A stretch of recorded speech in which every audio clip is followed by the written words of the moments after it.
오늘 아침에는 열왕기상 15장부터 18장까지의 말씀을 통해서 언약이 멀어진 우리에게도 하나님은 여전히 말씀하신다는 제목으로 함께 말씀을 나누겠습니다. 열왕기상 15장부터 18장까지는 사실 어두운 시대의 이야기를 우리에게 들려주고 있습니다. 나라가 둘로 나누인 것도 아픈 일인데 더 큰 문제는 왕들과 백성의 마음이 점점 하나님의 언약에서 멀어지고 있다는 것입니다.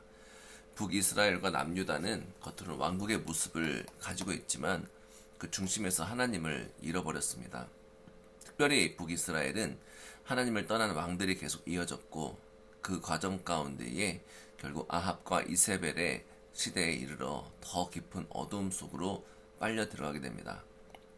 바알 숭배가 공적인 종교로 자리 잡고 하나님의 말씀은 전혀 귀하게 여겨지지 않으며 사람들은 하나님보다 눈에 보이는 힘과 풍요의 신을 붙들기 시작합니다.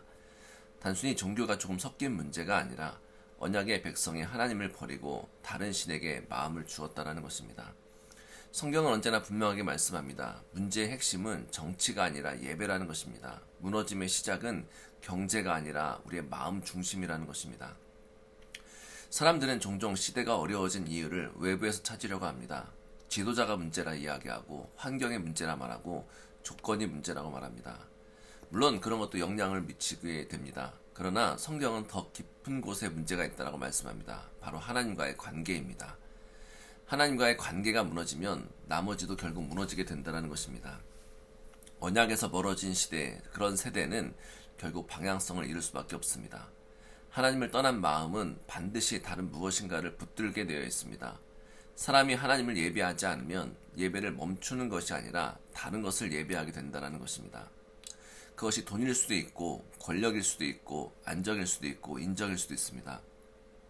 북이스라엘은 바울을 붙들었고 그것을 통해서 비와 풍요와 힘을 얻을 수 있다라고 믿었습니다. 그러나 그 길은 생명의 길이 아니라 죽음의 길이었습니다.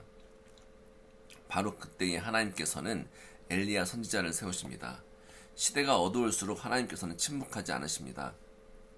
사람들이 하나님을 잊어버렸다고 해서 하나님이 자기 백성을 잊으시는 것이 아니라는 것입니다.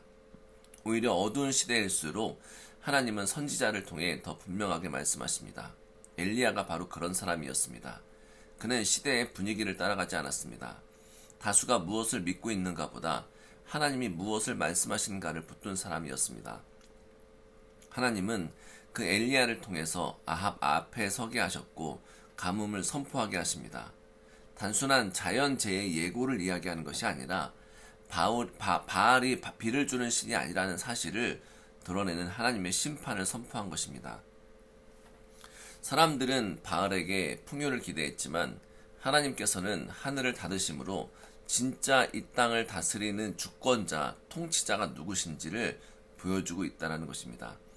비를 내리시는 분도 하나님이시고 하늘을 닫으시는 분도 하나님이시는 참된 주권, 생명의 주권이 언제나 하나님께 있다는 것입니다. 그런데 놀라운 것은 하나님께서 가뭄을 선포하게 하신 다음에 엘리야를 어느 땅으로 보내시는지 시돈 땅에 있는 사르밧 과부로 보내신다는 것입니다. 시돈은 이세벨의 고향과 같은 그런 이방 지역입니다. 인간적으로 보면 굉장히 이상한 자리입니다. 하나님의 선지자를 왜 이세벨의 고향과 연결된 그런 이방 지방으로 보내는지 궁금하게 여길 수가 있다는 것입니다. 그런데 여기에서 하나님의 방식이 드러납니다. 하나님은 자기 백성을 살리실 때에 종종 사람이 예상하지 못한 곳으로 이끄신다는 것입니다. 바로 그곳에서 하나님의 능력을 드러내십니다. 엘리야가 사르밧에서 만난 사람은 바로 부유한 권력자도 아니고 힘 있는 능력자도 아니라 마지막 한 끼를 먹고 죽으려고 했던 가난한 과부였습니다. 그에게 남아있는 것은 밀가루 한 움큼과 기름 조금뿐이었습니다. 하지만 하나님께서는 그 작은 것을 통해서 하나님의 놀라운 기적과 이적을 일으키십니다. 사람은 언제나 많고 또 강한 것을 통해서 안심하려고 합니다. 그러나 하나님 나라의 복음은 종종 적고 약한 것을 통해서 일하신다는 것입니다. 왜냐하면 그래야 사람이 사람의 힘을 의지하지 않고 하나님의 은혜를 보기 때문에 그렇습니다. 사르밧 과부는 풍성함 가운데 하나님을 경험한 것이 아니라 당장 생명이 끝날 것 같은 자리에서 하나님을 경험했습니다. 떨어질 것 같은 밀가루 통과 마를 것 같은 기름병이 마르지 않는 은혜를 통해 하나님은 생명이 자신에게 달려있음을 보여주셨습니다. 정말 하나님의 언약의 하나님이 일하시는 방식입니다. 사람은 끝이라고 말하는 자리에서 하나님은 그 자리에서 다시 시작하십니다. 사람은 가능성이 없다고 말하는 그 자리에서 하나님은 생명을 일으키신다는 것입니다. 과부의 아들이 죽었다가 다시 살아나는 기적은 이 진리를 더 깊이 보여줍니다. 하나님께서는 단지 먹을 것을 조금 더 주시는 분이 아니라 죽은 자리에서도 생명을 불어 넣으시는 분이십니다. 사르밧 과부의 집은 원래 죽음의 그림자가 드리운 집 같았습니다. 정말 마지막 음식을 먹고 죽으려던 절망의 자리였습니다. 하지만 하나님께서는 그 집을 생명의 집으로 바꿔주십니다. 하나님께서는 언약이 멀어진 시대에서도 여전히 생명을 주시는 분이시라는 것입니다. 세상이 죽음의 냄새로 가득할수록 하나님께서는 더 분명하게 생명의 주님으로 우리 가운데 오시고 자신을 드러내십니다. 이런 과정 가운데 하나님께서는 갈멜산에서 정정에 이르게 하십니다. 엘리야와 바알 선지자 450명의 대결은 단순한 기적의 대결이 아니라 진짜 신이 누구신지를 드러내는 자리입니다. 엘리야가 백성들에게 묻습니다. 너희가 어느 때까지 둘 사이에서 하려느냐? 만일 여호와가 진짜 하나님이면 그를 따르고 바알이 진짜 하나님이면 그를 따르라고 말합니다. 이 질문은 그 당시에 백성들에게만 주어진 것은 아닙니다. 우리에게도 주어진 질문입니다. 우리가 진짜 따르고 있는 것이 누구냐는 것입니다. 입으로 하나님을 말하면서도 실제로 다른 것을 더 의지하고 있지 않는지 묻는 질문입니다. 하나님과 우상 사이에 적당히 둘 다 붙들고 살려고 하는지 그렇게 사는 인생이 아닌지 묻는 질문입니다. 사실 많은 사람들이 하나님을 완전히 버리지는 않습니다. 그렇다고 해서 하나님만 붙들지도 않습니다.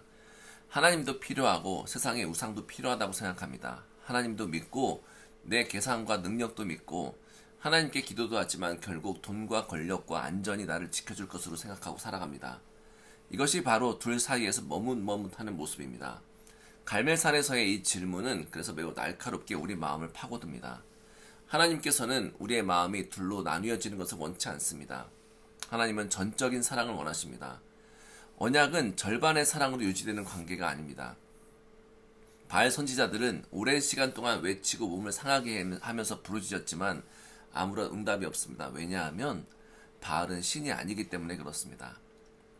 사람의 손으로 만든 우상은 결국 말이 없고 들을 수도 없고 구원할 수도 없습니다. 반면 엘리야는 무너진 제단을 다시 쌓고 하나님께 짧게 기도합니다. 그리고 하늘에서 불이 내려와서 재물과 나무와 돌과 물까지도 다 태워버립니다.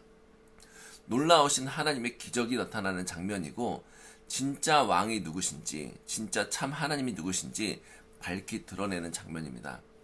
백성들은 그때야 비로소 엎드려서 여호와 하나님은 진정한 왕이시다. 그는 진짜 여호와 하나님이시다라고 고백합니다.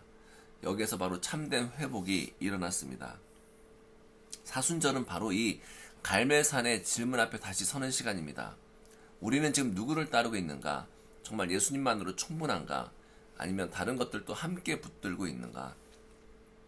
사순절을 통해서 우리는 예수님의 십자가가 우리에게는 이것을 주신 하나님이 참 생명이라는 사실을 보여주고 있습니다. 우리는 다른 것들로 우리 영혼을 살릴 수 있다고 착각하지만은 사실은 죄와 죽음 앞에서 우리를 살리실 분은 오직 하나님뿐이시라는 것입니다. 그래서 사순절은 우상을 줄이는 절기가 아니라 완전히 하나님께 돌아오는 절기입니다. 어떠한 나쁜 습관 하나를 끊는 것이 아니라 내 마음 중심을 다시 한번 하나님께 드리는 시간입니다. 갈멜산에서 바알이 무너지고 하나님만 남아 계셨듯이 우리 마음 가운데에서 다른 우상이 무너지고 오직 예수 그리스도만 중심에 남게 되는 시간이 사순절이어야 합니다. 엘리야의 기도를 통해서 비가 다시 내리는 장면은 회복의 은혜를 보여줍니다. 하나님은 심판으로 끝내시는 분이 아닙니다. 하나님은 돌이키게 하시고 다시 살리시고 다시 비를 내리시는 분입니다. 오랜 가뭄 뒤에 내리는 비는 단지 날씨의 변화가 아닙니다. 그것은 하나님께서 여전히 자기 백성을 버리지 않으신다라는 증거입니다. 하나님께서는 언약에서 멀어진 백성은 책망하셨지만 동시에 돌아오는 백성에게는 다시 한번 생명의 비를 주시는 분이십니다. 사순절도 바로 이 은혜를 바라보는 시간입니다. 회개는 끝이 아니라 시작입니다. 눈물은 절망이 아니라 새 생명의 문이 됩니다. 십자가는 죽음의 끝이 아니라 바로 부활의 시작입니다. 오늘 이 본문을 통해서 우리는 계속 예수님 앞에 나아가야 됩니다. 엘리야는 위대한 선지자였지만 구원을 완성하는 사람은 아니었습니다. 엘리야는 가뭄을 선포하고 비를 위해 기도했지만 예수님은 우리의 영혼에, 우리 마른 영혼 위에 생명의 물을 부어주시는 분이십니다. 엘리야는 사르밧 과부의 집에서 생명을 일으켰지만 예수님께서는 죽은 영혼을 살리시고 부활의 생명을 주시는 분이십니다. 엘리야는 갈멜산에서 참 하나님을 드러냈지만 예수님은 십자가와 부활을 통해서 하나님의 사랑과 거룩하심과 구원을 완전히 드러내시는 분이십니다. 엘리야 시대에도 하나님의 말씀이 있었지만 예수님 안에서 하나님은 가장 완전하게, 가장 강력하게 우리에게 말씀하십니다. 그러므로 오늘 우리가 엘리야처럼 세상의 우상 앞에서 담대히 하나님을 증거해야 되지만 또한 동시에 엘리야보다 더 크신 예수님께 나아가야 합니다. 우리의 희망은 이 세상을 비판하는 데 있지 않고 십자가 앞에서 하나님께 돌아오는 데 있습니다. 우리의 회복은 단지 바알을 정죄하는 데 있지 않고 예수님을 다시 사랑하는 데 있습니다. 우리의 능력은 내 결심에서 나오는 것이 아니라 십자가에서 우리를 붙드시는 예수님의 은혜에서 나옵니다. 열왕기상 15장부터 18장까지의 말씀은 우리에게 묻습니다. 지금 우리는 누구의 음성을 듣고 있는가? 누구의 시대의 소리를 듣고 있는가? 하나님 말씀을 듣고 있는가? 우리가 이 삶의 가뭄 가운데 온 이유를 환경 탓으로 돌리는 것이 아니라 정말 다시 한번 돌아보고 우리 마음 가운데에 바알을 섬기고 있는지, 참 하나님을 고백하고 있는지 다시 한번 생각해보는 시간이 되시기를 간절히 바랍니다. 그리고 우리를 다시 한번 십자가 앞으로 끄집어 가는 시간이 되기를 바랍니다. 이 아침은 바로 그런 자리입니다. 내 앞에 있는 우상, 머뭇머뭇하는 마음을 끝내고 멀어진 발걸음을 돌이켜서 다시 주님께 가까이 가는 것, 메마른 우리의 영혼 위에 다시 한번 비를 내려주시는 하나님의 은혜를 구하면서 기도하는 시간이 되시기를 간절히 바랍니다. 하나님께서 우리 가운데 다시 말씀하시고 우리 안에 우상을 무너뜨리시고 메마른 마음에 생명의 비를 부어주시고 예수님만이 참 주님을 알게 하시는 그런 귀한 시간 되시기를 주님의 이름으로 축복합니다. 기도하겠습니다. 거룩하신 하나님 감사드립니다. 이 아침에 우리에게 말씀 앞에 서게 하심을 감사드립니다. 주님, 이 말씀을 통해서 멀어진 왕들과 백성들의 모습을 보며 우리 자신의 모습을 돌아보게 됩니다. 입술로는 하나님을 말씀하고 하나님을 증거하는 것 같지만 사실 더 마음 가운데 두려워하며 더 다른 것들을 의지하는 마음이 있습니다.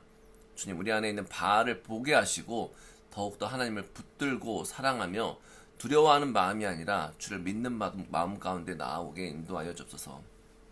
엘리야를 통해 말씀하신 하나님, 오늘 우리에게도 말씀하여 주시고 머뭇머뭇하는 마음을 끝내게 하시고 오직 하나님만이 참 하나님이심을 깊이 묻고 묵상하며 믿음 가운데 살아가는 귀한 살아계신 하나님을 믿게 하여 주옵소서. 사르밧 과부의 집에서 죽음의 자리에서 생명을 주신 주님, 우리의 메마른 영혼과 가정과 교회와 나라와 민족 위에 생명의 은혜를 부어 주옵소서. 갈멜산에서 불로 응답하셨던 하나님, 우리의 굳어진 마음을 태워주시고 다시 한번 십자가 앞에서 회개가 일어나게 하여 주옵소서. 그래서 이 사순절 기간에 우리가 우상에서 돌아서서 오직 예수 그리스도만 더욱 붙들게 하여 주옵소서. 우리는 가뭄 가운데 비를 내리신 그 하나님이 우리의 메마른 심령 위에서도 다시 한번 은혜의 비를 내려주시고 기도가 회복되게 하여 주시고 예배가 회복되게 하여 주시고 하나님을 향한 진정한 사랑이 회복되게 인도하여 주옵소서. 우리의 구원 되시고 부활로 우리를 이끌어 주실 놀라우신 우리 예수님을 바라보며 예수님만이 우리의 참된 구주이심을 고백하며 매일매일 살아갈 수 있도록 믿음 주옵소서. 모든 것들을 감사드리며 예수님의 이름으로 기도하였습니다. 아멘.